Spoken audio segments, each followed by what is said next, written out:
Ladies and gentlemen, from the yard of the contractor at his home in Sarnia, Ontario, at his patio, videographer Joanne interviews an exclusive statement from our contractor. Okay, we've had several call-ins wondering what's happened to day 8 from Calgary right across the country up till Markham. So right now we're going to do an interview with videographer Greg and the contractor to see what's going on. So Greg, what's happened with day 8? Well, good morning, Joanne.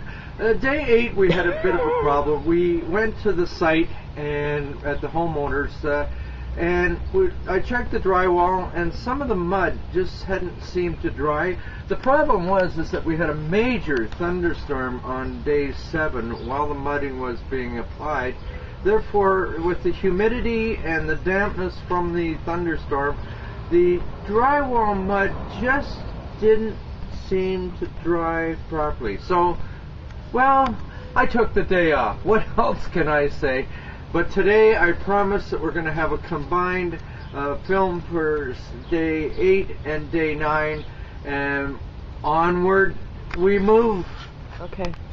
And my apologies go out to all the people across this country who have been watching this video show religiously every morning. For instance, my sister Pam in Markham, she emailed me this morning complaining that where is the show? I get up with my tea in the morning and I turn on the rebuilding show, and there was nothing there. So she was frantic and emailed me wondering whether we had a construction accident or not. But I promise that tonight at 11 there will be a film. Thank you. Okay, we're back on the job site. This is day 9. I have to apologize for day 8. I know a lot of people were calling about wondering where the videos were, but like I pointed out, the mudding hadn't dried. But today I've inspected it all and all the mud is dry. As a matter of fact, I put on a little application just to show you what we're doing here. You can see where the tape is up here. This is where the old bulkhead used to be. I've applied some mud, and I haven't given that a good scrape across yet, but what we're doing is basically just filling in all these grooves. Here's one of the bigger jobs that we're up to. You can see here in the corner we have to build that out. Little things like that are going to slow the job down. But here's just, I want you to look at this. This is where we had that, if you remember, the big hole in the wall to put the electrical outlets up. There's the microwave one, and of course we've got the fridge there. And you can see where the patch was, and actually the first application is covered it fairly smooth. And a couple more applications, and we should have this, believe it or not. Okay, what I'm doing here now is just filling in the holes. This is the second application. This is where the bulkhead used to be. And I'll just get the mud on there quickly, try not to get it in my face, of course.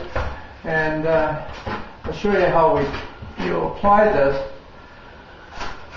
and how you just give it a swipe and walk away. A lot of people try and get it at this stage to repair it.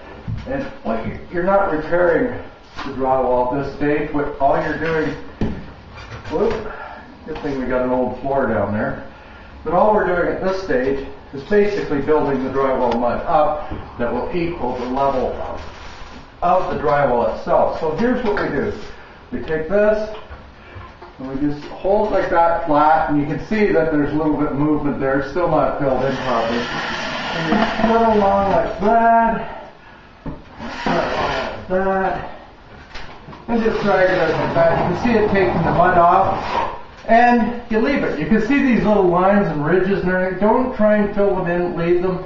Like I said the other day, they'll fill in all by themselves. So just use this and keep on mudding. Well, as you can see along the windowsill, we're building it up, drywall mud, and slowly. You want to build it up in no more than, I wouldn't go any more than a 1/4 inch thick, and even that kind of pushing it. You can see the difference right there. I just put an application on and I'm moving along here. So you can see the depth that I'm filming it at. And Here's a nice big gap here that I'm going to be... Alright, there's that old pipe that we boxed in. For now, I have to do the ceiling joints. And again, you use this tool that we showed you earlier. There it is there. That's the... it's a V-shaped type of tool, and that does your ceiling. If you remember from one of the other videos, there's the tool. What we do is we put the mud on like that, and then you go up into the corners, and you just take that mud, and you apply it in the corner like that, and you just keep going down, and you fill in the joist of the corner. Then when it's on there, you take one final sweep, starting at the top, and you just move it down, and there's your corner.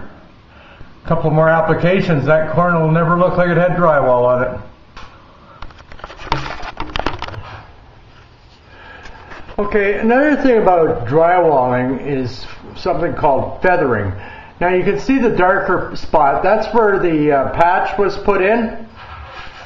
So what we're going to do is we're going to, obviously this part here is a little lower than where the plaster is, because this is where we put the drywall. This is a new piece of drywall. It's slightly lower, or thinner than the plaster, and this is where we're going to build it up. But you do it by feathering. So what you do is you put the drywall mud up above, and you bring it down, like brought it down, and what you do is you just bring it down slowly, and you can see that it's feathered right up, and eventually with the build up you won't notice that there's any difference between the plaster and the drywall. It'll all be the same level. So anybody that wants to watch all these videos, all you have to do is go to gregorywest.blogspot.com. That's gregorywest.blogspot.com.